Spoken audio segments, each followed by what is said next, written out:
Hi, everybody. Welcome back to Curiosity Corner Live. My name is Andy. I wear bow ties because bow ties are cool. And the Science Center is currently closed. We are excited to be part of the NFL draft this year, but we want to continue bringing you great science content. So every Monday, Wednesday, and Friday through May 14th, we will be showing you videos like this, exploring the science behind football.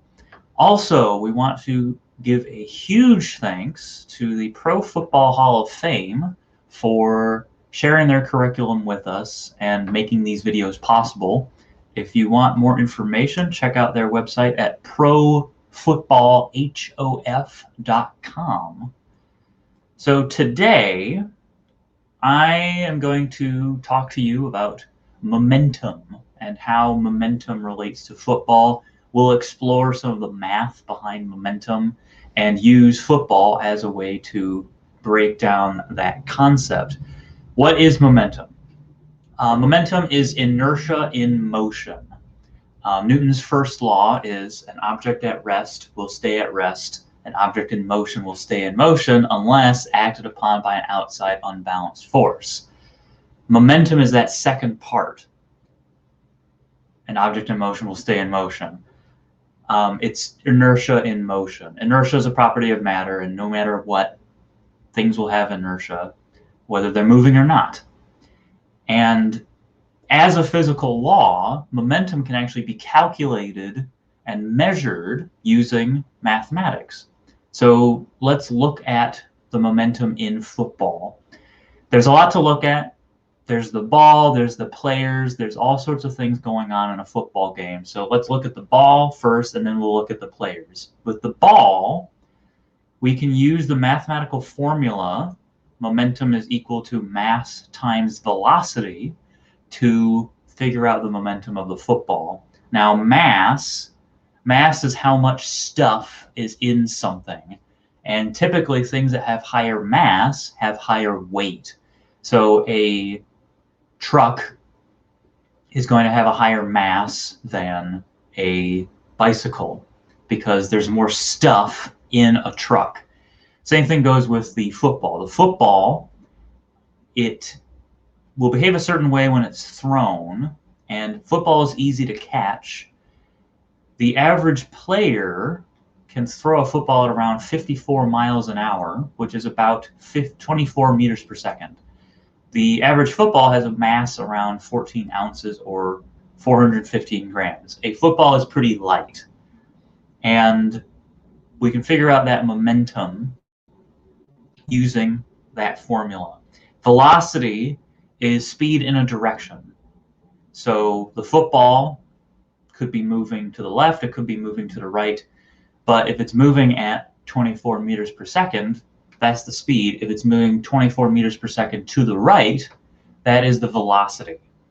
So that's mass, that's velocity, and the momentum of an average football, average speed, is pretty easy to calculate. We just multiply the mass of the ball by the velocity.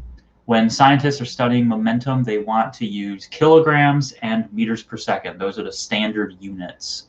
So let's put those standard units into the formula, and we get this. 415 grams is 0.15 kilograms. 24 meters per second, that's 54 miles an hour. And then the momentum is right here, 9.96 kilogram meters per second. Don't worry about the kilogram meters per second. That's the unit of momentum. It's, mass moving at a speed. That number is what we want to look at, 9.96. So what does that number mean? When I look at a number that's related to momentum, 9.96, for instance, I think of that as a measurement of how easy it is for something to slow down. The lower the number is, the easier it is for that thing to slow down if it's moving. So for comparison, here's another calculation. A car wearing 1,000 kilograms, a car with a 1,000 kilogram mass or 220 pounds, 2,200 pounds. Clearly, numbers are working well in my mind right now. 1,000 kilograms or 2,200 pounds, moving at the same speed, 54 miles an hour, which is a pretty standard speed if you're going down the highway, would have a momentum of 24,000 kilogram meters per second. So we multiplied the mass, 1,000 kilograms, by the speed, by the velocity, 24 meters per second, and we got that incredibly high number. So for comparison, a football moving the same speed, very low, very easy to slow down. A car moving 24 meters per second, very hard to slow down. And that's kind of an intuitive thing. A car is really hard to slow down. It's really heavy. Football, really easy to catch, really easy to slow it down. Players, that's a little bit different. So the players, they have their own mass, they have their own velocity, and we know that a football isn't very likely to slow down a player, but what about another player? They will run into each other, they'll tackle each other. So suppose two players are playing football, one has the ball, and that player is running down the field, and then another one's trying to come up and stop him. So when they collide, one grabs onto each other, and then they move as one unit. Let's just simplify it by saying that much.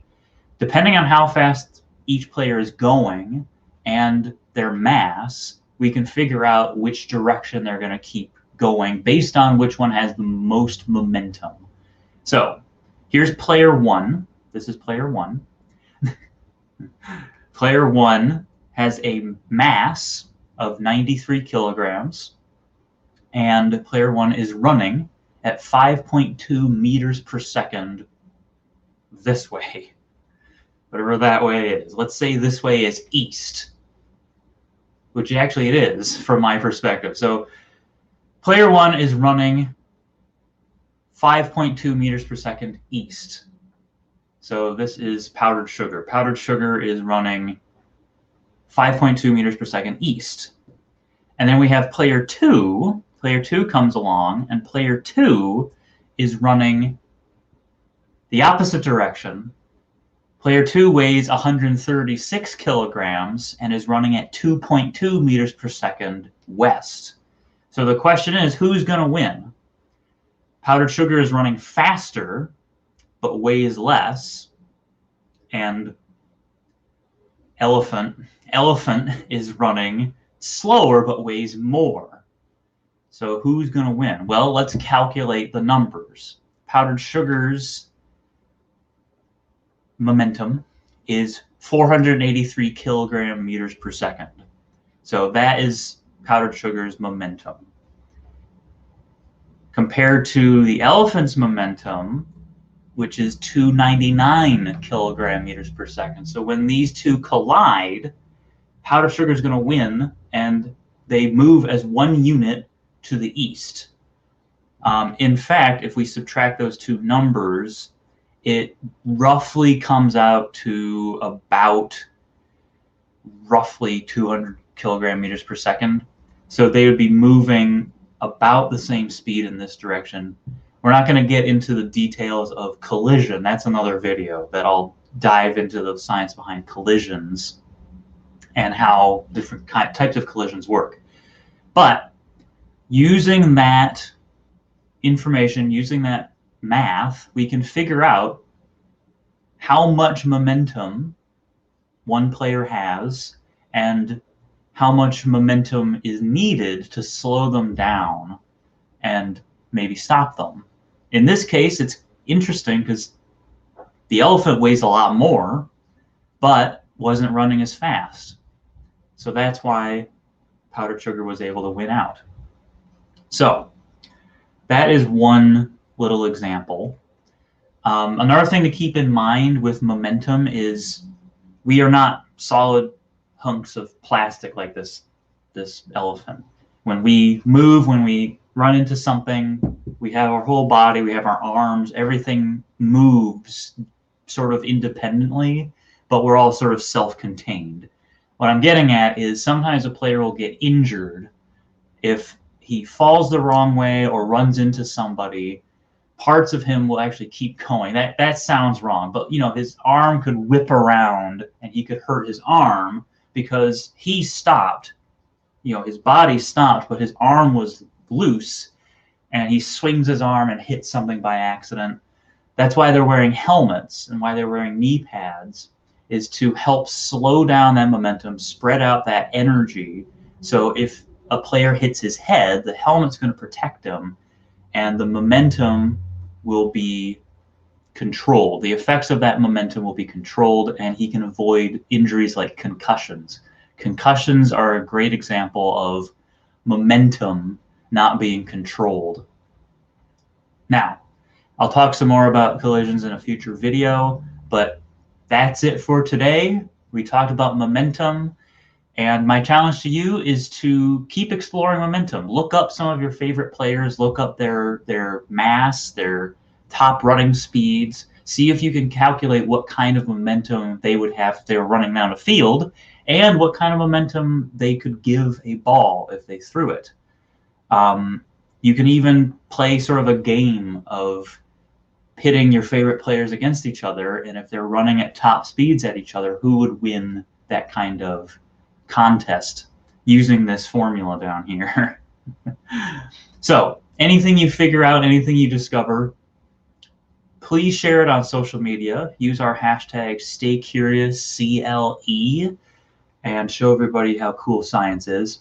Come back every Monday, Wednesday, and Friday, every Monday, Wednesday, and Friday through May 14th at 10 a.m., and we'll bring you more science just like this. So thank you very much, and stay curious.